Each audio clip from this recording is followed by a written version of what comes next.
Hello everybody, Mr. Chris here with Games by the Minute. Today we are in 7 Days to Die doing a playthrough. As you start out normally, you have the basic survival quest. You can read that if you so need to. You have the first initial quest here where you craft a bed and all that. I'm sure if you are familiar with the game and you already know how to do all that, I usually transfer everything into my inventory and then I just go ahead and grab a bunch of fiber and rocks and wood and then I deal with the quests. And I find this way works a little bit better, and then we'll get these quests knocked out. Voila, your beginning quests are done. It says, yay, come on over. Here's the trader. Then you grab a quest from them. All right, here we are at the trader. Go ahead and walk in here. The trader will be off to the right here. Trader in here is called Jen.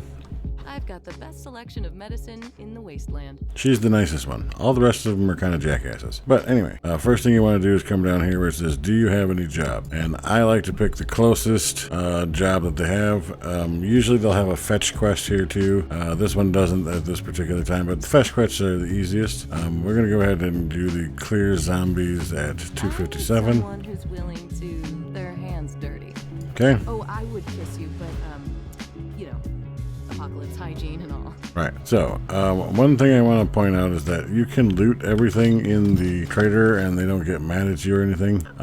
So there's also things like this here you can loot. Usually gives you some beginning materials. Also the vending machine, if you have any money, it's really helpful because you can get different candies and food and drink in these. So now that we have the quest, we're gonna head that way, and when we get there, we'll start that up. Alright, now along the way, if you see something like this, go ahead and search it. They usually have pretty good loot in them. Duct tape is actually pretty good loot. Like this one had an iron shovel and a stone shovel, but the iron shovel is obviously better. So yeah, that was definitely a good find there. Okay, we got our first zombie to kill here. Now it's important to note that you don't have a whole lot of stamina right now. So you want to stick and move, do a power attack, back up, give it time to get up, and do another power attack. Oh, and you got a snuck a hit in there, but that's okay. We got another one sneaking up on us. Make sure you give your stamina time to regen. Stick and move, stick and move. You can usually get about 2 swings in with your stamina before you have to stop if you do power attacks. Alright, so here we are at the first quest of this playthrough, and it is a tier 1 clear quest. Now we have to kill all the zombies in this area, and we cannot leave this area until we are done, and we cannot die before we are done, because then we won't get credit for it. So let's go ahead and start this by pressing E on this bouncing triangle here, or exclamation point, whatever it is. There we go. And any zombie you see, you want to kill, because that's part of the quest. But you can also loot, because the loot in these are usually pretty good too. Like that, an iron pickaxe. So far we are doing great. We've got an iron pickaxe and an iron shovel. We got even a backup good stone shovel too. I'm gonna go ahead and put my heal down there. So let's go ahead and take care of that zombie that we see right there. Now that is what you would call a sleeper zombie. If you so choose, you can use the bow like so, crouch down and use the right click to hone in your aim, and then the left click is your power, and you want to aim for the head obviously. And you see there you got 3 times sneak damage, but also you can get back your arrow. Oh, there you go. So that way you don't waste a lot of arrows. Now, the intent is to kill them with that shot, but early game you're not going to be able to do that. There you go. I'm out of stamina. You will get outside zombies that don't count towards the quest. Yeah, might as well kill them anyway. And if you miss, you want to back up, because that's just wasted stamina. Alright, and when you get down to the last spawn point of the POI, you'll see the yellow dot appears and tells you how far away it is. That's going to be the last spawn point. It's not just one zombie. Sometimes it's multiple, sometimes it is just one. But that's where the last spawn point is. You clear those and you're done. We have just entered. They spawned in. Looks like we got 2 of them. One on the bottom floor. Oh, no, we got 3 of them here. Or did he just fall down? He just fell down. No, just 2. Alright, and if you get in a hairy spot, don't be afraid to run away, because that'll give you time to build up your stamina. Just don't run too far, because if you leave the area, you'll lose the quest. And this should do it. Oh, yeah, well, if you actually hit him. There we go. And bada bing. There's a return to trader, talk to trader right there. But I suggest you go ahead and finish looting the area. Okay, and anytime you see something like this leading up there, you definitely want to check it out, because that's usually where the loot is. Now, this being a level 1, you're not going to get a whole lot of loot. You're going to get usually one of these boxes, a weapons bag, and then another one of these crates. But most times when you get higher level loot, POI quests to do, there'll be several boxes and like locked chests and stuff like that. They usually have pretty pretty decent loot. You want to go through and scrap things that you're not going to use, like leather. You don't need it. Go ahead and scrap it into paper. I don't use the torches, so I usually just drop it because it saves space. If you don't have another spot for brass, then you don't really need to scrap that if you don't want to, but you can sell the brass early stage and get more money if it's scrap. I'm going to go ahead and scrap that. All right, and we've pretty much looted this POI now, so we can head on out, go back to the trader, and get our reward. Oh, and as you're walking, you want to go ahead and heal up, get something to eat, drink something, and you want to kind of do that every couple of minutes because the eating and drinking in this game are extremely high maintenance. Ooh, and if you see one of these ambulances, hit it because you get some good medical loot out of this. There you go, we just got back the bandage that we used. Got one zombie to dispatch here. Okay, and we can pick up, there we go, we got actually quite a bit of good medication there. And we can continue on to the trader. Alright, we're back at the trader. I'm gonna come in here, turn in your quest. Congrats. Another stranger in need? I've got what you're looking for. Alright, for this particular one, we got a reward of 3,000 experience and 800 dukes and 109mm and bar brawling volume 4. Those are our options. I would go ahead and pick the 9mm myself, but it is up to you. It doesn't really matter. Okay, and immediately go back into do you have any more jobs? And you pick the closest one once again. Got a job or two? Hit accept. I have a protection payment coming up soon. All right, and then go back in, see your inventory. Now this, you're gonna take your time to browse through, see if there's anything that you want or need, whatever. Two things you gotta pay attention to. That is the secret stash. This has got all the really good stuff, and the day that they restock, because that's when this stuff is going to disappear. Click on items such as this, go up here and go like this, and sell them for 160. And do the same here. You can shift click and then hit W, and that'll sell all of them. They only buy in certain bulk numbers, so some things you'll have extra of. Also, you can sell weapons. If you repair them, they're worth more. So now instead of 800, we have 1,200. So let's go ahead and get this second quest done. Be sure to dispatch any zombies along the way because that's good experience. Once you get your first level, you want to go into strength and you want to go into pummel Pete and you want to get roughneck and then you want to put a point into strength and well, 2 points into strength. Okay, that'll get you up to milk drink. Then you want to put a point into sexy Rex. And the reason why you want to do that is because this, now that you've done that, you can choose to remake your club for a better one. So you just go in here, go to the weapons tab, come down to wooden club, and you'll see now you can make a level 2. Craft that, and while you're crafting that, scrap your old one, put the level 2 in your thing, and then it has more durability and does a little bit more damage. Let's move on to the next quest.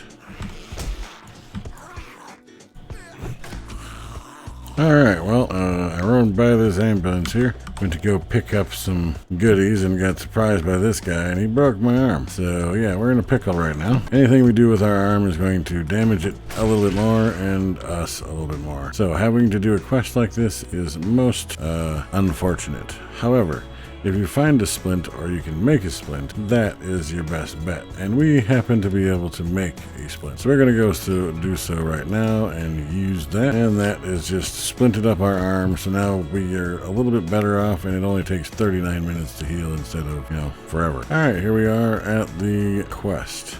This is a burnt house quest. It is a clear quest, so we have to kill all the zombies in this again.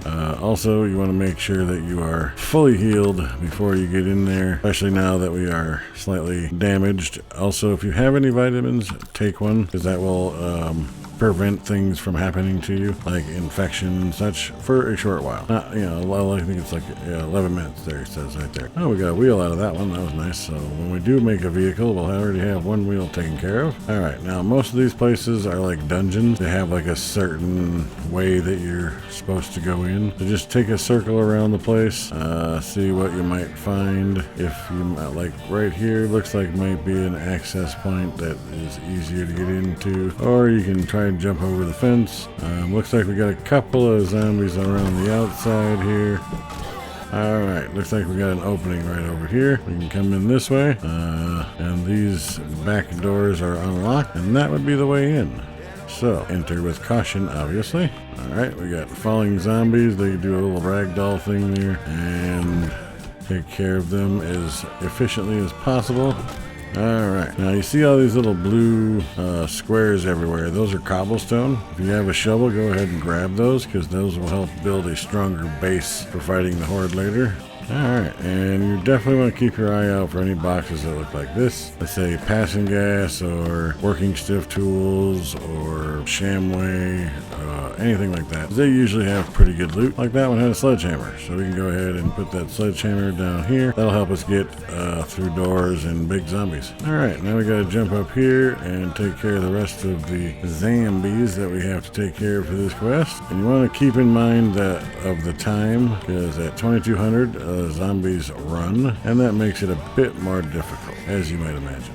Alright, and usually there'll be a zombie protecting the loot room, and most POIs have a loot room, like I was saying before. And since this is a level 1, as you can see, it has basically the same loot as the other one, just slightly different. It's got one of these boxes, some medical, and a shotgun messiah, and some ammo pile there. But as you can see, we are done with the quest because we dispatched the last zombie right there. And yeah, now all we gotta do is collect the loot and go talk to the trader. Alright, and getting out of a POI can be kind of tricky sometimes, but I find the easiest way is to just go through the roof. In this case, we don't have to worry about that because there really is no roof. But I see these things down here, and they are a good chance to get possibly a wrench, or a grill. That is also a really good find. Anytime you see a sink, especially early game, you want to check it out, because it could give you a very essential tool for cooking, like a grill or a wrench for taking things apart. But now that we are done with this, we're going to go ahead and jump back down and get out the way we came in. And you may find a couple of zombies have moved into the area and decided to see what the fuss is about. Go ahead and dispatch of them as quickly as possible. Don't spend too much time though, because you do need to get back to the trader ASAP before they close. Alright, this would be a good time to use a sledgehammer, because this guy's pretty tough and we don't have a whole lot of stuff to deal with, and it does a lot more damage. But as you can see, he kind of scuffed us a little bit, so let's go ahead and heal that up. Cut down the time by 20 minutes, and let's get going as fast as we can. We are encumbered, but you're just going to have to get used to being encumbered, because it's going to happen, especially early game. It's just a part of life in this game, is being encumbered. So alright, we're back at the trader. We go ahead and turn this quest in. Took us a little while to get here, like I said, because we were encumbered and also had an abrasion. Alright, now this one we get 800 more dukes and 3,000 experience. For this one we have a choice between 7.62 ammo and a wood splitter mod. Put that on an axe and you can get more wood and chop it down faster. So I'm going to go with 7.62 mod, or 7.62 ammo. Go ahead and make sure you have room in your inventory as well. Just go ahead and throw away that bone. Complete. And we're going to go back into do you have any jobs again, and we're going to go to clear zombies at 416. Because that's the closest one. Alright, now as soon as we accept that, let's go back into her inventory, and as you can see we have 2012, but we can sell things like this. We're going to go ahead and sell. We can sell the battery too, because it's kind of worthless to us right now anyway. Sell this. If you want, you can keep this and learn it, but we're going to go ahead and sell it because it's worth more to us as dukes. And anything else you can sell, just go ahead and sell. We already got a pair of those, so we can sell those. We can sell these. And like I said, if you can repair them, you'll get more money for it. But we don't have the ability to do that yet. Alright, so we are at 2,500. If I remember correctly, that was the price of the Crucible one, whatever. Yeah, 2,400. We're going to go ahead and buy that. That is the most crucial item to buy. And then we're going to learn that as soon as we can by hitting use. Now we can make a Crucible, and that will come in greatly in handy later. Now we're going to go back into inventory. We only have 100. If you like, you can sell all this stuff that you don't need. You can sell this. Alright, and that's pretty much all we can do there. Now, being how this is at day 1, 2,000 hours here, we're going to want to find a place to shack up real. We have very limited resources, so the safest place is usually a roof of some kind, and this POI here I find works rather well. Nice little spot to hang out, real close to the trader, and easy to get up on the roof. Now there's going to be a couple of zombies you're going to have to deal with, either up here or down there. Oh, and this one happens to be a buzzard. Okay, just let your stamina come back sometime in the near future. There we go, and crack-a-lack of him. And if you'd like, you can go jump down there and do this POI and clear it out and all that stuff. But I am just going to sit here, crouch down, go into my skills, and pick up my next important skill, which is Master Chef. Go ahead and take Bachelor Chef. That will allow you to make bacon and eggs and grilled meats, which you just got your grill. So now you can actually make the grilled meat. So let's go ahead and make a campfire, shall we? Let's put that campfire right up here. Throw what wood we got left in there and the grill, and go to the foods if we can. We don't have any meat to cook. We might have water to boil. If we do, we can boil water, but we don't. So this is getting everything ready for that. All right, the next thing you're going to want to build is a storage box of some kind. If you're lucky enough to have enough nails and enough wood, you can make a really good storage box. However, we don't have that right now. What we have is enough to make a secure storage chest. It's a little bit smaller, but still works just the same. Go ahead and slap that up here, and we can just go ahead and put all of our stuff into that box right now. Anything we're not going to use in that box right now, and we can throw down our bedroll as well. This is where we'll spawn every time we die. Hopefully not anytime, but you get the idea. Grab out the essentials. Alright, and leave everything else behind unless you need it. I'm going to bring the bullets along with, because if we find a gun that we can use, it'd be nice to have the bullets right away. If you have enough pipes and wood and glue right away, you can make a pipe gun, but we don't have enough right now, so we will have to wait. I think that's where I'm going to leave this first episode. Hope you enjoyed, and stay tuned for day 2.